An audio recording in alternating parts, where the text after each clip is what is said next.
একজন প্রবাসী 12 বছর প্রবাসে থাকার পর সে এখন বাংলাদেশে আইসা বলতেছে তার বাংলাদেশ ভালো লাগে না।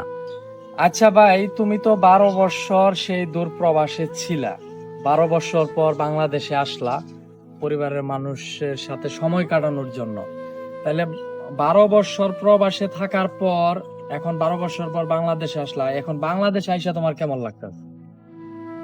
বাংলাদেশে আইসা বলতে আমি প্রবাসী ভালো ছিলাম, আমার ওখানেই ভালো লাগছে। বাংলাদেশ আমার ভালো লাগে না? ওরকম আর কি ভালো লাগে না। কে ভালো না লাগার কারণ কি? বাংলাদেশে যে তোমার এই যে 12 বছর পর আসার পর বাংলাদেশ তোমার কাছে ভালো লাগে না, এখন কি কারণে ভালো লাগে না তোমার? ভালো লাগে না, এখন বিয়ে শাদী করতে গেলেই প্রবাসীর কাছে মেয়ে দিতে চায় না, এরা সরকারি চাকরিজীবী খুঁজে।